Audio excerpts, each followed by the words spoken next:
What's up, everybody? I've made so many videos and have deleted them, but this one must be made. So I'm walking out of Walmart, and one of the security ladies that I used to work for named Mona, she's so beautiful. Good God, man. I mean, some people look at her and they be like, how the kids say today, mid my ass. That woman is beautiful. She came across my Facebook once, and I was like, is that your husband? This lame ass nigga. But she was out dusting, and she saw me, and she always speaks to me. She goes out of her way to speak to me. I'm socially awkward at times. At times I could be shy and just kind of nervous. And she said, hey, Charles. And I said, hey, and she's like, how you been and everything? I told her, I've been all right, man. She's like, where you working at? And I told her Domino's on Westheimer. And she was like, oh, okay, well, why don't you come back here? And with a heavy heart, I had to tell her the truth. And what's crazy is that she didn't even know. She never knew. You know, you think word of mouth travels and stuff like that, but shit, she didn't even know. She said, why don't you come back and work over here? And I told her I can't. She's like, why not? And I'm sitting there like, how do you not know this? And I told her, I was like, I stole my lunch one day. One day I had enough money to pay for just a drink, and I didn't pay for the drink. I didn't pay for the food. I just paid for the drink. And they called me in at the end of my shift and told me I couldn't come. I was fired. And she was like, are you serious? And I was like, yeah, man. She was like, well, you don't want to come back here. It's a shitty place anyway. Well, you know, I'm not gonna agree with that. I ruined it. I told her I kick myself in the ass every day that I can't come back and work for Walmart for doing what I did. That was, if I could rewind time and do something different, which I don't know what that would have been, because I was struggling with money, because I was giving like $70 in gas to the person I was living with to bring me all the way from my hometown all the way back up here to Houston. He has to go all the way back home, drive all the way back up here to get me, then drive all the way back home, then drive all the way back here the next day. So you would have to do that 4 or 5 times a week, you know? So that shit was eating away at my pockets. I was using the app that lets you dig into your paycheck. So my paycheck started to become like 300 out of 7 and sometimes $800 because I was always digging in next week's check.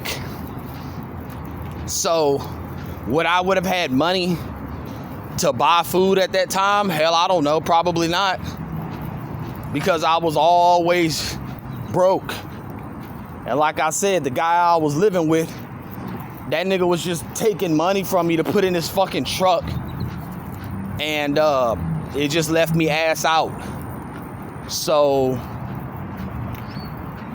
you know, she was a lady that I was gonna ask to take on a date one day. Just out of the blue. Just come inside, you know, just say, hey, you know, you mind if I take you on a date or something? But I'm pretty sure she'd now look at me and be like, Charles, I have a husband, I'm sorry. Ugh. I'll take his ass too. Bring his ass too. But no, I had to whip the phone out because I made a video a while back saying that it feels good when people still recognize you, people compliment you, you know, my haircut and everything, which I don't brush my hair. Right now, the kind of haircuts I'm getting are just grooming haircuts just to take all this hair off of my head. As far as styling it and all of that, I don't have the money for that right now. So like that means a do-rag and some of that good old-fashioned Murray's Wave Breeze. I told y'all I've never been into my image. You know, my brother texted me. He said, bro, you the youngest old head nigga I know. Because I told him I like experimenting with emojis. A lot of these emojis, I guess I'm late to the party. A lot of these emojis come to life. When you click on them, the little flexing bicep emoji, that whole flexes. I didn't know that. I have a track phone, so a lot of the animation things I don't have on my phone, or I have them, I've just never used them. So yeah, man, it feels good when people know your name, they remember who you are. You know, it's always a good feeling. But like I said, I feel bad and hate myself every day for ruining that job, because even if I would have not been able to keep the job, it probably would have ended because of my attitude. Because I always say everything happens for a reason. And I really don't think I would have been able to continue to work there with all the stuff that has happened since then, a hurricane, just so much has happened. You know, I wouldn't have not been able to work those 8-hour shifts. You know, I'm barely getting through Domino's, you know, and I would not have, because again, and when I was working there, I worked at the door checking receipts. Now, of course, they could have moved me around. You know, I've seen people that used to push baskets, now they're stocking, you know, but I would have eventually probably lost my shit, because if it wasn't the money and all of that other stuff, it was the same shit I tell y'all about. The other day I was walking to Chick-fil-A and I looked at one of the baskets, like hit the manager that used to be my manager there, Edwin. His name is Edwin. Sorry, Edwin. I watched the basket run right into his Mercedes, and I just started thinking to myself, like, God knows if that was me working out here pushing baskets still, this would have caused a meeting. Charles, we got baskets hitting cars outside though, nigga. You had a basket hit your car because the wind was blowing super hard. This ain't got nothing to do with me working like a robot. If it's one basket out there, you want me to go get one basket? Like I said, there's a triple double standard for me. Every damn day it was a meeting being had on some shit. I'm like, bro, this is not necessary. This is not necessary. Like, and then of course, like, they kept on, you know, threatening my job with the homelessness shit. Like, you need to get that under control, okay? Because I didn't know anything about a tent or anything like that. So I had a basket just full of my belongings, and I would have to push this basket. I used to have to push the basket with my belongings. I used to have to like push it inside of a closet in Walmart. And like at the end of my shift or whatever, I just go and get the basket and then go to the back of the store. And I lived at the back of the store for a while. And I mean at the back of the store, like where they kept storage and shit. I had to sneak in there just to get some type of shelter, because it would be raining sometime or just real chaotic weather. So I had to do a lot of that. And I went from the storage room in the back of Walmart outside to there's a big water tank. And so I went and stayed behind that. That's when I discovered the tent. And I told y'all on 2 occasions, my managers both, they don't even do this shit anymore. But they would they would walk around the store to see if anybody's like hanging around and shit. And the guy was like, yeah, man, you can't be doing this, man. If I catch you doing this again, man, we're gonna have to fire you and call the police. And it was just like an unnecessary amount of frustration from them. Like, I'm here every day at work, I'm working and stuff like that. Like, I get it, I do. But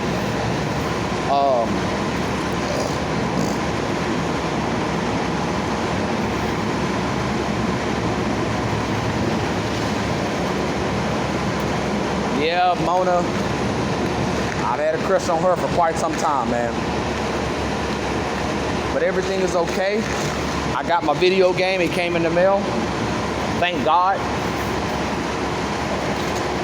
I had a great time playing it as I thought I would. I haven't even played it yet. I've been editing all night. What does editing mean? When I played wrestling, I made sure that superstars were where they're supposed to be. Between Raw, SmackDown, and NXT, I made sure that everybody was where I think they should be.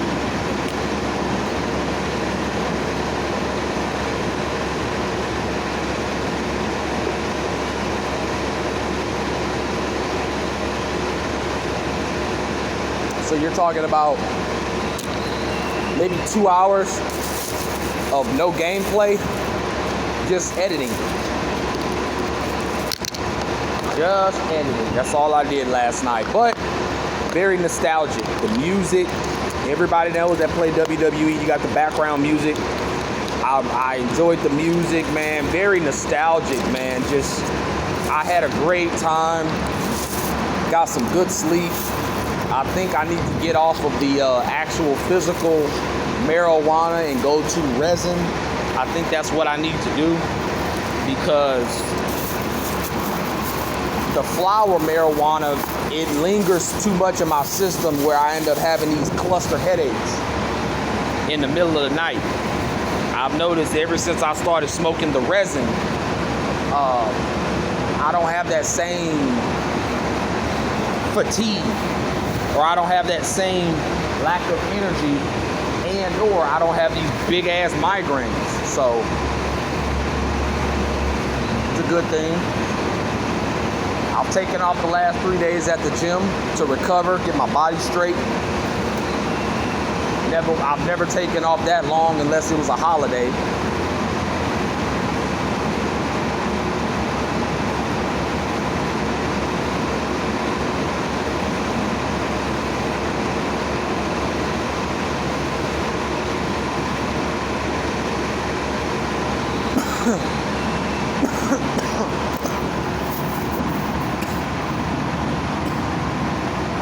But we're still going forward with our plan to get this GED, to go to a trade school,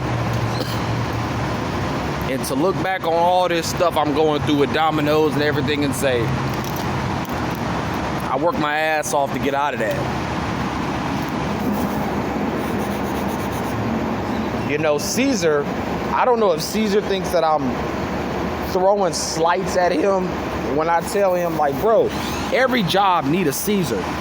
Every job don't need a CJ. I mean, every job needs a CJ, but every job has to have a nigga like Caesar. And it's like, that's just the way that I talk, where I don't care if what I'm talking about got to do with you. If the shoe fit, wear it. So when I'm telling him stuff like, dog, I'm not saying that you stupid or anything. I'm saying, like, in a lot of cases, you could actually help out a nigga like me.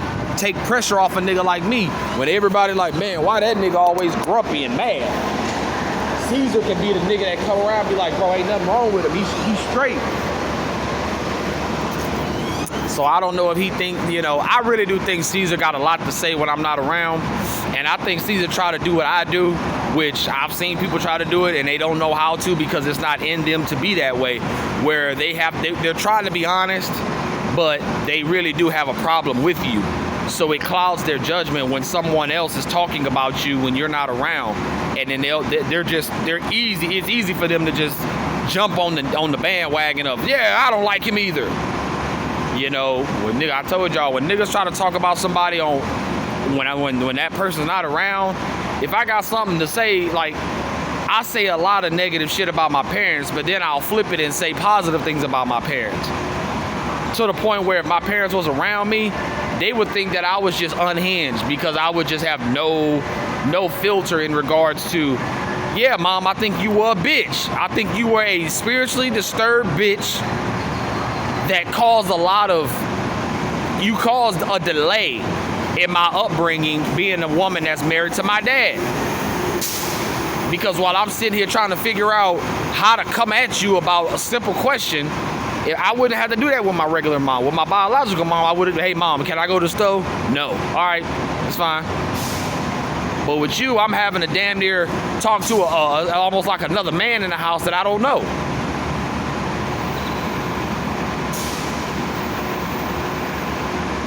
Yeah, I don't like to smoke before the weight room. I really don't. I consider weightlifting something almost as like a religion or, you know, whatever you want to call it. Like, once I'm getting ready to go to the gym, bro, like, I'm locked and loaded. There's no smoking, there's no music. If there is some music, it ain't gonna be on for long. But I take this very seriously. Very seriously. So yeah, we got WWE 2K18. We now have basketball. I have the Nintendo Switch's version of Call of Duty. I have a survival game called Green Hell, which I just discovered something new about that game. So my entertainment is 100% fulfilled. I don't never need to shop for another fucking game. Y'all know I get sick of shopping for games. In every game, I mean, you cannot swing a damn stick in that damn e-store without coming across Super Mario. How many fucking Mario games do we need? How many fucking Mickey Mouse, go-kart, bumper cart, cross-play Mario, cross-play Fortnite? This is a bunch of fucking garbage. The Nintendo Switch, I have every game for an adult you could have on there.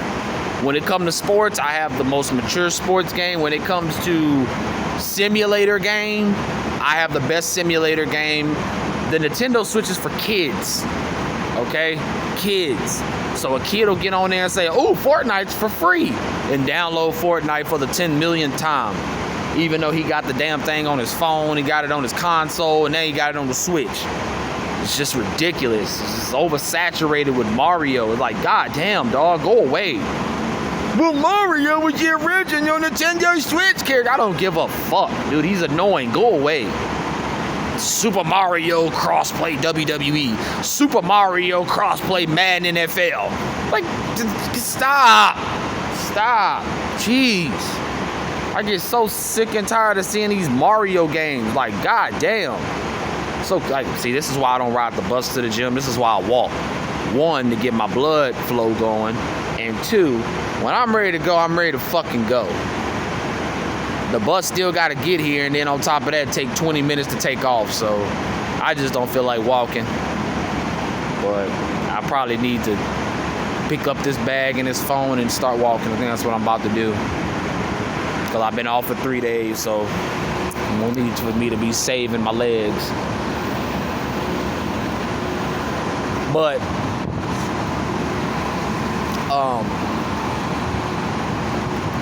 yeah, I got every game. Dragon's Dogma, like Dungeons and Dragons type of game. I have the best game when it comes to that. I mean, it's arguable between that and Skyrim, or Monster Hunter or something like that. But all in all, I think I got a pretty good game collection. So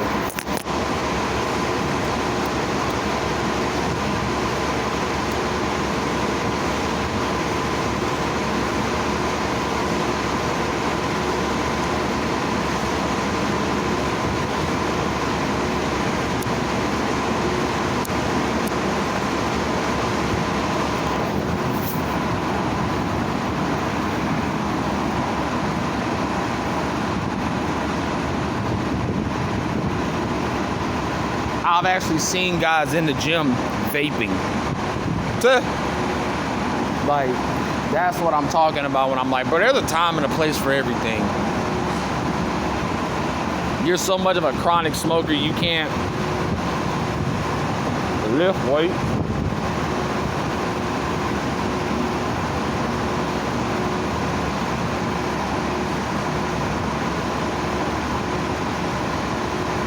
tell you what, there go the bus. Here's some gym tips, some pointers. If you are new to the workout game, right? You are not supposed to go in the weight room and touch a single weight. Okay? You are supposed to, like I did, for about 6 to 8 weeks, nothing but push-ups, pull-ups, sit-ups. Push-ups, pull-ups, sit-ups, and dips. All body weight movement. You want to get your body used to knowing, like, okay, I'm going to start moving you around. You need those ligaments and tendons to be strong, those joints. I see too many people come in the weight room and you know they never lifted a weight in their life. And then they come in there picking up weights, getting on machines. It's pathetic. You got guys in there that have been lifting for years, but now they gotta wait on you because you want to experiment.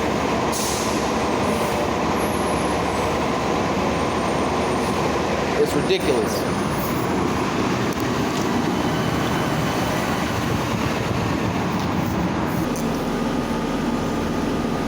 So yeah.